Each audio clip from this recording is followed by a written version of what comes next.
What if the reason you're not building wealth isn't because you spend too much money or earn too little, but because you've become too good at saving? It sounds strange, but millions of people are stuck in a financial middle ground where they work hard, save consistently, and do everything they're told to do, yet their money never really starts working for them. And the longer this continues, the more expensive that delay becomes. What if the reason so many people struggle to start investing has nothing to do with how much money they earn and everything to do with how they think about saving? Across the United States and Europe, millions of students, young professionals, and working adults are doing what they believe is the financially responsible thing.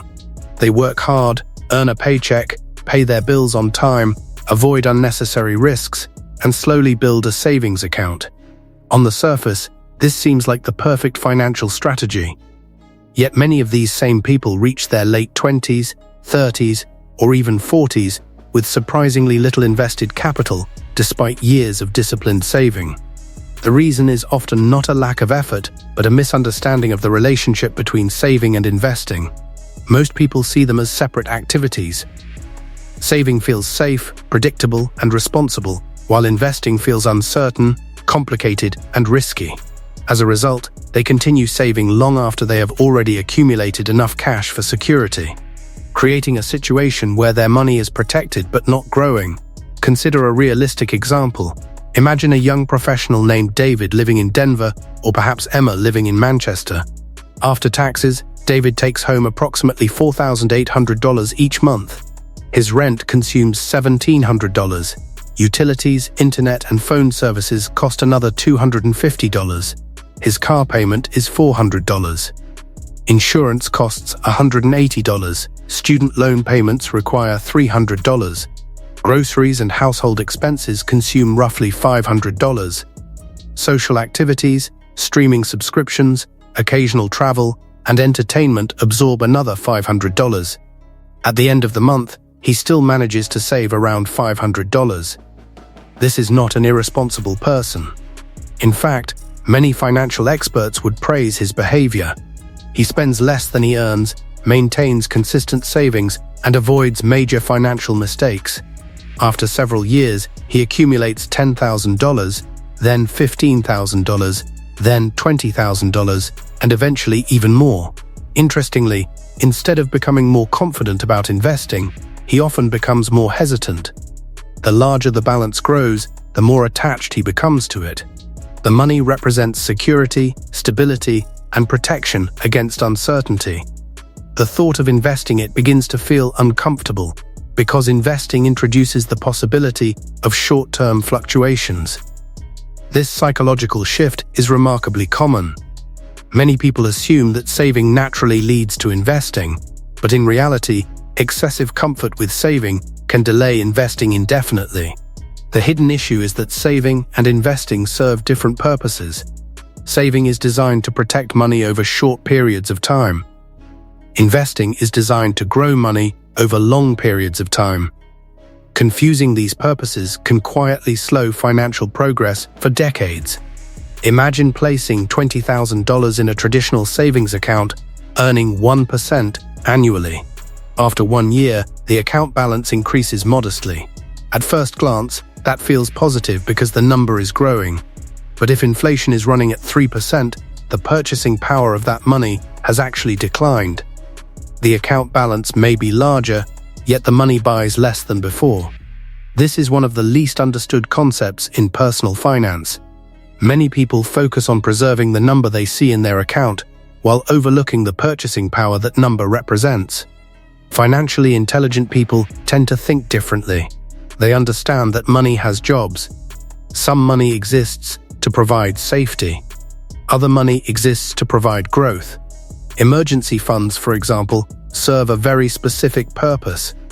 They exist to cover unexpected events such as job loss, medical expenses, major repairs, or temporary financial disruptions. Because this money may be needed at any moment, stability matters more than growth. Investment money serves an entirely different purpose. It exists to increase future purchasing power over years and decades. Once people understand this distinction, the transition from saving to investing becomes much easier. Instead of viewing investing as risking all their money, they begin viewing investing as assigning a different job to a portion of their money. Suppose David decides that 6 months of expenses require roughly $12,000. He keeps that amount in cash as an emergency reserve. The remaining funds become available for long-term growth. Psychologically, this changes everything. He no longer feels as though he is risking his financial safety. His safety has already been established.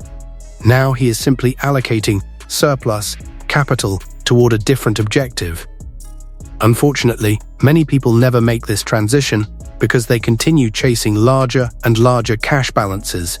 First, they want $5,000, then $10,000, then $20,000, then $30,000. The target constantly moves. Meanwhile, years pass without meaningful investment activity. Another reason people struggle to begin investing is the belief that they need a large amount of money before they can start. Someone with $500 assumes investing becomes worthwhile at $5,000. Someone with $5,000 assumes they should wait until they reach $20,000. Someone with $20,000 feels they need even more. The threshold continuously shifts into the future.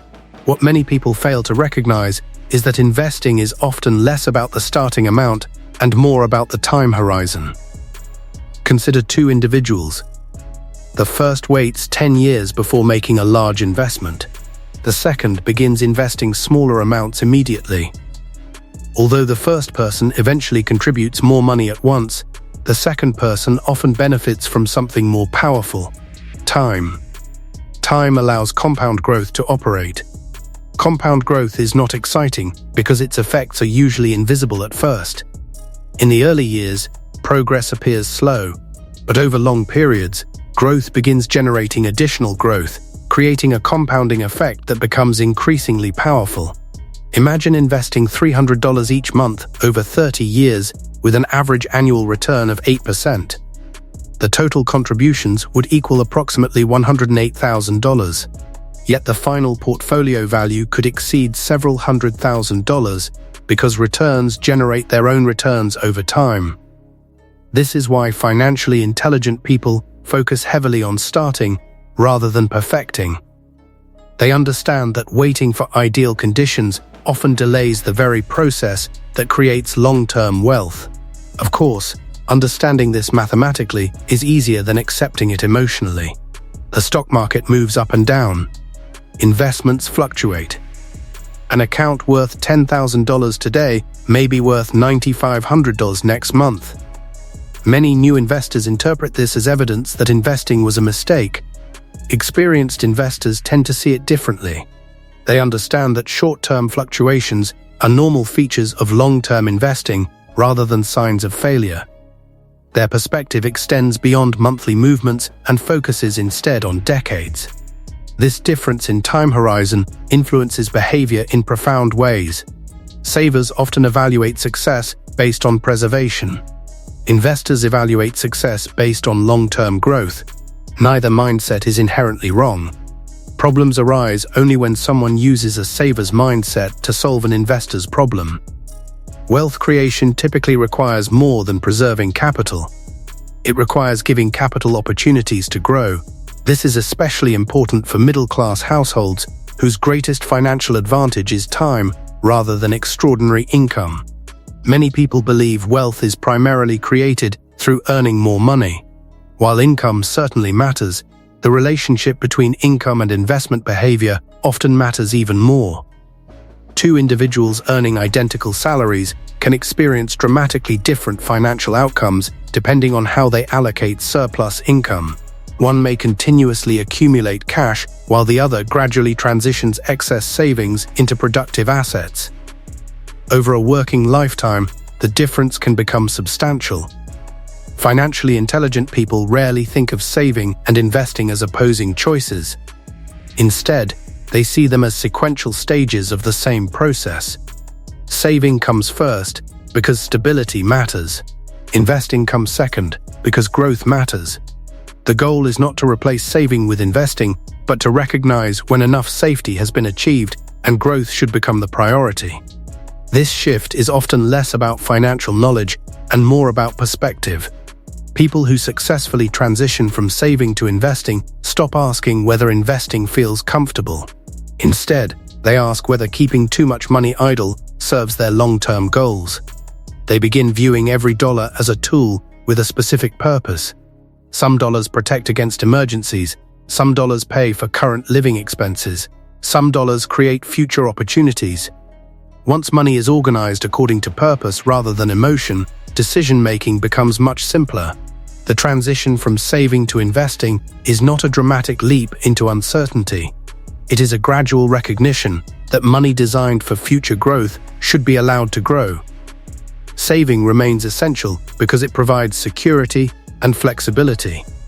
Investing becomes essential because it helps maintain and expand purchasing power over time. Together, they form a complete financial system. Separately, each solves only part of the problem. And perhaps that is the most important lesson. The path from saving to investing is not really about learning complicated financial strategies. It is about understanding that money intended for tomorrow should not always be treated as though it might be needed today. Once that distinction becomes clear, investing no longer feels like a frightening risk. It begins to feel like the natural next step in a thoughtful financial life. The transition from saving to investing isn't about taking reckless risks or trying to get rich quickly. It's simply about understanding that different dollars have different jobs. Some money exists to protect you from uncertainty. Other money exists to build your future. The people who successfully build wealth aren't necessarily the highest earners or the most aggressive investors. More often, they're the people who recognize when they've saved enough for safety and allow the rest of their money to begin growing over time. Saving creates stability. Investing creates progress. And when those two work together, money stops being something you constantly manage and slowly becomes something that helps build the life you want. If you found this perspective useful, consider subscribing for more videos on money psychology, investing, and long-term wealth building.